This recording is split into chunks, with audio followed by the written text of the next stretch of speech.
Selbstsabotage beim Bewerben. Ich muss nochmal darüber nachdenken. Kennst du diesen Satz von dir? Oft erlebe ich bei Bewerbern für mein Training, also für Bewerbungscoaching für Ingenieure, dass der Ingenieur in dem Moment der Entscheidung sagt, er muss nochmal darüber nachdenken. Und ich möchte dir jetzt erzählen, in welcher Situation sich der Ingenieur dann genau befindet und dir dann auch mitteilen, warum das wirklich höchste Selbstsabotage ist. Und die Situation ist folgende. Der Ingenieur hat in diesem Moment eine exakte Schritt-für-Schritt-Anleitung von mir mitgegeben bekommen. Er weiß, wie ein Training aussehen würde und er kennt auch das konkrete Angebot. Kurzum, er hat also alle relevanten Informationen, um eine wirklich vernünftige und rationale Entscheidung treffen zu können. Und noch viel wichtiger, er hat auch ein gutes Gefühl dabei. So, und wenn es jetzt dann heißt, ja, ich muss aber nochmal darüber nachdenken, dann frage ich natürlich nach, ja, worüber musst du denn nochmal nachdenken? So, und dann gibt es jetzt zwei verschiedene Möglichkeiten. Möglichkeit 1. Es ist wirklich noch ein Punkt unklar gewesen. Wir sprechen über diesen Punkt, stellen ihn klar und der Ingenieur kann eine gute Entscheidung treffen. Oder Möglichkeit 2. Es sind wirklich alle Punkte klar, aber der Ingenieur traut sich nicht, eine Entscheidung zu treffen. Ja? Und das kann natürlich verschiedene Gründe haben. Darauf möchte ich jetzt aber gar nicht eingehen.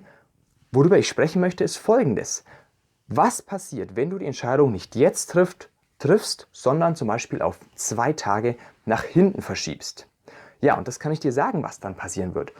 Du wirst ins Zweifeln kommen. Du wirst gewisse Gedanken im Kopf haben, so etwas wie, ja, bin ich jetzt wirklich schon so weit? Kann ich das wirklich auch alles? Bin ich fähig, all die Aufgaben, die Tipps, die Wolfgang mir dann geben wird, auch wirklich umzusetzen? Ja? Verdiene ich es überhaupt, so ein Training jetzt zu bekommen? Wenn ich jetzt schon meinen Traumjob bekomme dadurch, wenn das wirklich klappt, dann ist es ja noch viel zu früh, das verdiene ich doch noch gar nicht. Ja? Und so weiter. All diese Gedanken kommen in dir auf, du kommst mehr und mehr ins Zweifeln, wirst dadurch im Endeffekt dich nicht trauen, die Entscheidung zu treffen und ja, dadurch einfach eine riesengroße Chance in deiner Karriere als Ingenieur liegen lassen und das ist dann wirklich allerhöchste Selbstsabotage. So, was kannst du dagegen tun? Und mein Tipp dafür, trainiere deinen Entscheidungsmuskel.